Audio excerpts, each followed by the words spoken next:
माझ्यासाठी काय आणलं पप्पांनी? पप्पांनी तुझ्यासाठी खूप सारे गिफ्ट्स आणले. आपण पहिले टेरेसवर जाऊ, मग मी तुला बाकीचं सर्व दाखवणार आहे. चल, पप्पा टेरेसवर गेले, काहीतरी आणलंय तुला.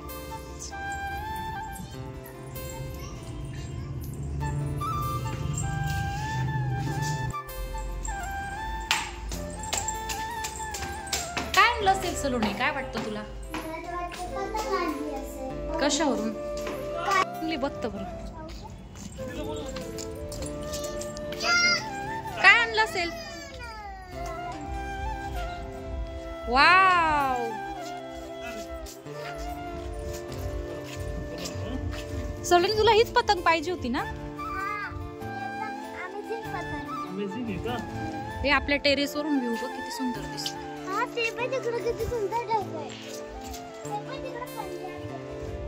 हे अशी जॉईन करायची असते का? चिकू काय करायचंय? पतंग उडवायची. गरुड पक्षी ना? हा,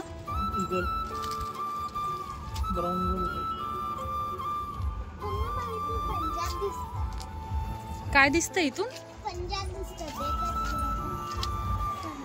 समोर पंजाब आहे असं. पंजाब किती किलोमीटर तुला माहिती का? वाव,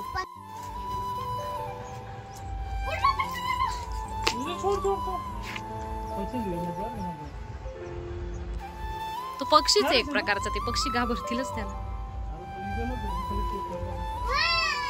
वाव, मध्ये असं दरे दरे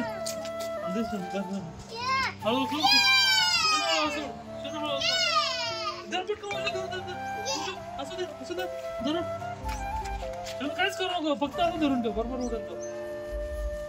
त्याच्या हातात दोरा अटकेला तिथे. त्याच्या हातात दोरा अडकलाय.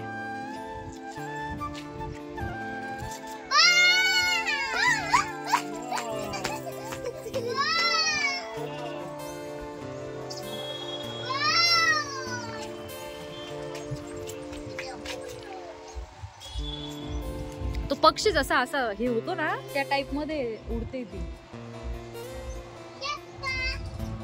चंपाने आहे ना, आहे बघ, आली.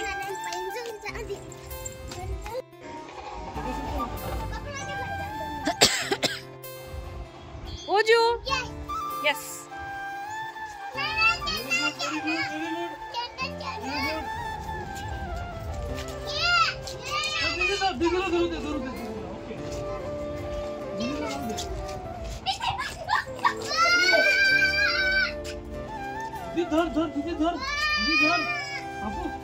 इथे पतंग उडवल्यानंतर अंधार झालेला होता, सनसेट. सो त्यानंतर आम्ही घरी गेलो आणि सलोनीच्या पप्पांसाठी सलोनीने काय आणलंय ती सलोनी सांगते. माझ्या पप्पांनी माझ्यासाठी काय आणले मी आता दाखवते. माझ्या पप्पांनी माझ्यासाठी आणलाय टिफिन आणि मी हार्ड वर्क करते म्हणून माझ्यासाठी आणलाय गूळ. हे मम्मीच्या कामाची गोष्ट.